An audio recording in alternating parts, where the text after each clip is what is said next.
In the end, the story didn't fade. It became part of the land. He stayed in that same stretch of country, though he never said why. Some believed it was duty. Others thought he was too afraid to start over, but the truth was simpler and far darker. Leaving wouldn't have changed what he carried. The soil here was no more tainted than the blood in his veins. Over time, the old farmhouse fell quiet.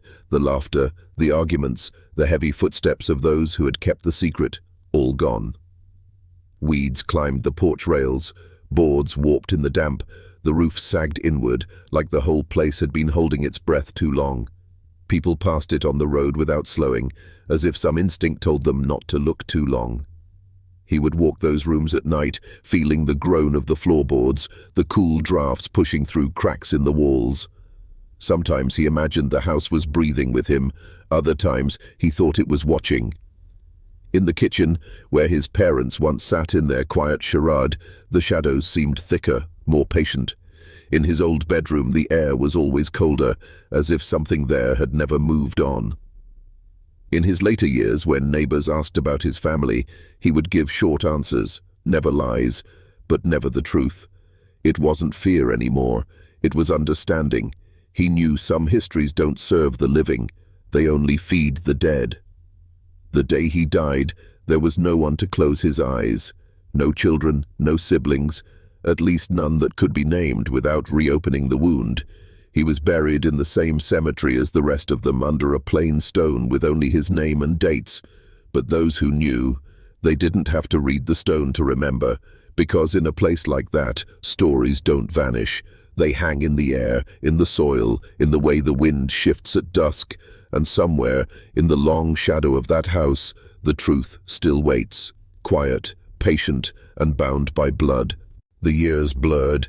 He aged into the kind of man who could disappear in a crowd, not because people didn't notice him, but because no one wanted to. He worked odd jobs, kept to himself, and rarely spoke of the past. But in the quiet, it never stopped speaking to him. One winter, a cousin from another branch of the family came to visit. Over coffee, she let slip that there were others like him, children born under strange circumstances, their origins softened or erased in the telling. Some had moved away, others had died young. She said it with a shrug, as if fate had simply thinned them out, but he could hear the undertone. They were marked from the start. That night he began tracing the family tree, not on paper, but in his head. Every branch doubled back on itself, names repeated, faces blurred together, generation after generation. It wasn't a tree at all. It was a circle, a closed loop, and he was standing in the center of it. Sometimes he'd catch his own reflection in shop windows and feel a rush of unease, not because of what he saw, but because of what he didn't. He couldn't find the boundary between himself and the people who made him. He'd inherited more than features. He'd inherited a history that ran in his veins like a shadow. He began avoiding family gatherings altogether. Birthdays, weddings, funerals, all excuses to stir up the dust. He told himself it was better to let the past rot quietly where it lay. But the truth was, he feared seeing another child with his eyes, his jawline, his blood, and wondering if they were caught in the same loop. One night, snow falling outside, he took the cedar box into the woods. The cold bit at his fingers as he dug into the frozen earth. He buried the photographs, the letters, everything. As he covered them, he whispered something to not a prayer, but a bargain, that maybe, if the earth took the proof, the blows, God would forget. But deep down, he knew the truth. You can bury paper and photographs. You can burn letters. But you cannot bury the shape of your own face. Her death came quietly, without ceremony.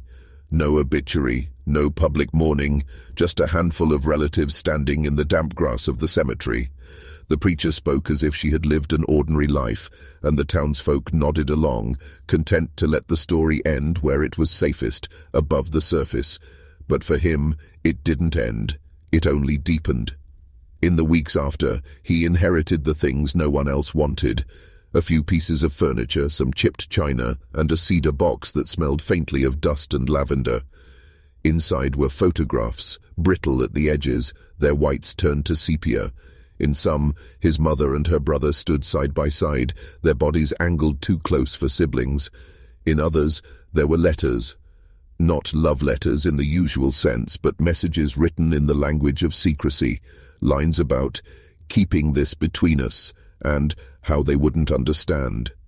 He could feel the weight of every word pressing into his skin. One letter was different. It wasn't addressed to anyone, and it read more like a warning than a message. She wrote about the danger of letting the blood turn in on itself, about how she feared what it might mean for him and for anyone after him. She admitted she had considered leaving him on the steps of a church to give him a clean life, but she hadn't. "I kept you," it said, "because you were mine, and because I couldn't bear to let the world have you without me." That single page undid him. It wasn't just that she'd loved him. It was the kind of love that had closed every door behind him before he even learned how to walk through them. A love so tight, it became a prison. For days he carried that letter in his pocket, feeling its edges wear thin against his thumb. At night, he'd lie awake hearing her voice, not as it had been at the end, frail and cracked, but young, full of something dangerous, and he realized that though she was gone, she had not left him. She was in his blood, his bones, in the way his face fit together. And there was no way to undo any of it. The dreams bled into waking life. He'd be mending a fence or hauling feed when a shadow would flicker at the edge of his vision, too quick to name but heavy enough to make him stop. He began avoiding mirrors, not out of vanity, but because he couldn't bear the way his own reflection seemed doubled, as if another face lived beneath his own, waiting to surface. Then came the letter. It arrived without a return address, folded twice inside an envelope that smelled faintly of mildew. The handwriting was cramped, almost clawed into the paper. It wasn't signed, but it didn't need to be. He recognized it instantly. She wrote that she was ill, very ill, and she wanted to see him before the line broke for good. Those words sat in his chest like stones. He drove out to the small house she had lived in since her parents died. The curtains were drawn, the air inside thick and stale. She looked smaller than he remembered, her hair thinned, her hands trembling against the quilt. But her eyes, those eyes had not dimmed. She told him things that day that went further than bloodlines, further than the family Bible dared record. She spoke of nights when the world was small enough that desire and loneliness blurred into the same thing, of a brother who had been her protector, her jailer, and in ways she could not bring herself to name, her undoing. He sat there in silence, unsure if he was listening to confession, justification, or both. She reached for his hand, her skin papery, her grip still fierce. "You came from love," she said, as if trying to sanctify something the world had already damned. When he left that house, the late sun stretched his shadow long across the dirt road, and for the first time he realized he didn't know if the shadow belonged to him or to all of them at once. If you're still watching, you're already braver than most. Tell us in the comments, what would you have done if this was your bloodline? The years that followed were not years of healing, they were years of quiet decay. Every gathering, every Sunday dinner was a stage play where the actors had stopped believing in their roles. His father, now stripped of that word in his mind, barely spoke to him. His true mother aged quickly, her face etched with a grief that had no name. And the boy, now a man, carried something worse than shame, a sense that his very existence was a wound no one could close. In small towns, silence is not just a habit. It's a weapon. People knew something. They didn't need details to smell rot beneath the floorboards. He'd catch glances in the general store, long enough to sting, but never long enough to be called out. Conversations that ended the moment he entered a room. The kind of half-smiles that told him he was more story than person. Inside him, the knowledge turned poisonous. He'd dream of running away, of vanishing into some city where no one knew his bloodline. But the land had its hooks in him. His whole life had been tilled into those fields, planted in the rows of corn and tobacco his grandfather had worked. Leaving would mean abandoning the only soil he knew, and in a way, that soil was family too, even if it was tainted. Over time, the boundaries of right and wrong blurred. He started questioning things other people never questioned. If the people who raised him had broken the oldest taboo, then what did morality even mean? Was he cursed by their sin, or simply carrying their burden? He didn't have an answer. He only knew that when he looked in the mirror, he saw not just himself, but both of them, brother and sister, staring back at him through his own face. Some nights, when the wind rattled the windows and the house settled into its old bones, he could almost hear it. Not voices, but the echo of choices made before he ever drew breath. A legacy he never asked for, but one he could never give back. And that's when the dreams began.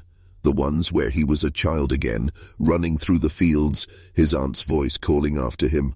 But no matter how far he ran, she was always right behind him. He was 14 when the first piece of the puzzle slipped loose. A neighbor boy, older and sharper-tongued, let it out in the way country kids do, not with a clean confession, but in the form of a cruel joke, something about how he looked too much like his aunt, followed by laughter that didn't sound like laughter at all. It stuck with him, needling at his thoughts, until one night he asked his mother about it. She gave him a look, not confusion, not anger, but a kind of stillness that scared him more than if she'd shouted. Then she changed the subject. But once a question is born, it doesn't die quietly. He began to notice things, family photos where his aunt was always in the background, never holding him but always close enough to touch. The way his grandparents kept every scrap of her schoolwork and yet barely mentioned her in conversation. When he asked his father about it, the man's jaw tightened so hard you could hear his teeth grind. It wasn't until years later, digging through a cedar chest after his grandfather's death, that he found the paper, a birth certificate so old the ink had bled into the fibers, but still legible. His name, his mother's name, not the woman he'd called Ma his whole life, but the aunt whose eyes matched his own. And then the father's name. The surname was the same. That moment was not an explosion. It was a slow collapse, like the sound of rafters breaking one by one until the whole roof caves in. He sat there for hours, the paper trembling in his hand, his mouth dry. Every memory he had began to rearrange itself into a pattern he didn't want to see. His childhood became a gallery of moments that now made a different kind of sense. When he confronted her, she cried, but there was no denial.